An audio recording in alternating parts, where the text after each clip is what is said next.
Hello friends, আমার কিচেনে আপনাদের স্বাগত।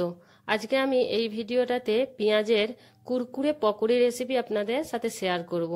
আমরা অনেক সময় পকোড়ি তো বানাই, কিন্তু পকোড়ি নরম হয়ে যায়, কিন্তু এই ভিডিওটা দেখার পরে আপনাদের পকোড়ি কোনোদিনই নরম হবে না। তবে দেরি না করে চলুন ভিডিওটা শুরু করি। এখানে আমি 4টে পেঁয়াজ নিয়ে নিয়েছি। পেঁয়াজের খোসা ছাড়িয়ে ভালো করে ধুয়ে একবারে শুকনো করে নিয়েছি পেঁয়াজগুলোকে। আর পেঁয়াজগুলোকে ভালো করে শুকনো করে নিতে হবে, যেন পেঁয়াজে যেন পানি না লেগে থাকে। আর পেঁয়াজগুলোকে আমি এইভাবে কাটবো না, যেভাবে আমি কাটছি। এইভাবে কাটলে আমাদের একটু এগুলো ছোট ছোট হবে, তো আমি লম্বাই লম্বাই পেঁয়াজগুলোকে কাটবো।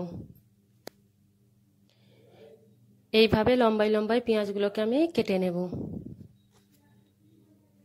এ দেখুন, এখানে যে পেঁয়াজের যে মোটা অংশটা হয়, শক্ত অংশটা, ওইটাকে এইভাবে আগে কেটে ফেলে দিতে হবে, নাহলে পেঁয়াজগুলো খুলবে না।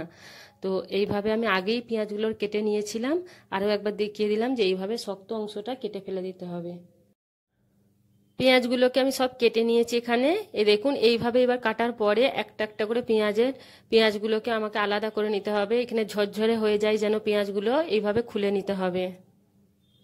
এখানে আমি একটা পাত্রে পেঁয়াজগুলোকে তুলে নিয়েছি, সব একদম ঝরঝরে মতো হয়ে আছে সব। আর এখানে কিছু আমি মশলা দিয়ে দেব, যেমন দেব গোটা জিরে হাফ চা চামচ, গোটা ধনে হাফ চা চামচ, 3-4 চুটকি মতো আমি হিং দিয়ে দেবো এখানে।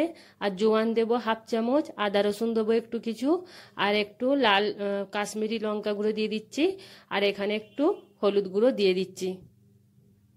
আর এখানে দেব কিছু আমি একদম পাতলা পাতলা করে কেটে রাখা আমি কাঁচা লঙ্কা দিয়ে দিচ্ছি, আর পাতলা পাতলা করে কেটে রাখা ধনে পাতা আমি এতে দিয়ে দেব। এগুলোকে এবার খুব সুন্দর করে মিশিয়ে নিতে হবে। আর এখন আমি এগুলোকে মিশিয়ে নিয়ে আমি কিছুক্ষণের জন্য এগুলোকে 10 থেকে 15 মিনিটের জন্য এইভাবেই আমি ছেড়ে ঢাকা দিয়ে রেখে দেব, যাতে করে পেঁয়াজ থেকে যত পানি থাকবে সেই পানিটা বেরিয়ে যাবে। সেই কারণে আমি ঢাকা দিয়ে রেখে দিচ্ছি। এগুলোকে আমি 15 মিনিটের জন্য রেখে দিয়েছিলাম। 15 মিনিট পরে এতে আমি 6 চামচ মতো বেসন দেবো, কিন্তু আমি 6 চামচ বেসন একবারে ঢেলে দেবো না। আমি আগে 2 চামচ বেসন আর 1 চামচ মতো আমি চালের গুঁড়ো এতে দিয়ে দেব। আর এক চুটকি মানে একটুখানি আমি এতে দেবো বেকিং সোডা। বেকিং সোডা দিয়ে ওতে একটুখানি লেবু নিচড়ে দেবো, যাতে করে অ্যাক্টিভ হয়ে যায় বেশি বেকিং সোডাটা দিয়ে। ভালো করে আগে অল্প অল্প করে আমি মিশিয়ে নেব। এখানে আমি আগে 2 চামচ বেসন দিয়েছি, আরও 2 চামচ বেসন দিয়ে আরও একবার আমি এখানে ভালোভাবে মাখিয়ে নেব। অল্প অল্প করে বেসন দেবো, যদি একটু টাইট মনে হয় একটু এতে পানি দিতে পারেন। আর এখানে এবার আমি এতে নুন দেবো, যাতে করে নুন ওপরে পেঁয়াজের একবারে ডাইরেক্ট যেন না লাগে। পেঁয়াজের নুন গেলেই সঙ্গে সঙ্গে পেঁয়াজ পানি ছাড়তে শুরু করে দেয়।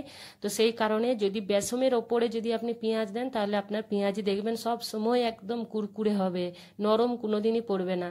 তো এইভাবে মেখে নিতে হবে। এখনো আরও 2 চামচ আমি বেসন এতে দিয়ে ভালো করে মেখে নেব।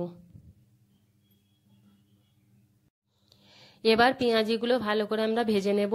তবে ভাজার আগে তেল একদম মিডিয়াম আঁচে রাখতে হবে, যাতে করে তেল ভালোভাবে যেন গরম হয়।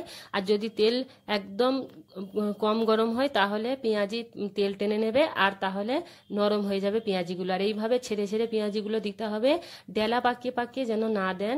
এ দেখুন, এইভাবে ডেলা পাকিয়ে দিলে ভেতরটা কাঁচা থেকে যাবে, পেঁয়াজি কুরকুরে হবে না। এভাবে ছাড়িয়ে ছাড়িয়ে দিতে হবে। পেঁয়াজিগুলো সব দিয়ে দিয়েছি। এবার হয়ে গেলে আমি এক পিঠ উল্টে নেব। পেঁয়াজগুলোকে উল্টে নিয়েছি, দেখুন কত লাল লাল হয়েছে, একদম লাল লাল হয়ে গেছে। এবার আমি পেঁয়াজগুলোকে তুলে নেব। একদম কুরকুরে পেঁয়াজি একদম রেডি। পেঁয়াজে পকোড়াও বলতে পারেন, পেঁয়াজিও বলতে পারেন।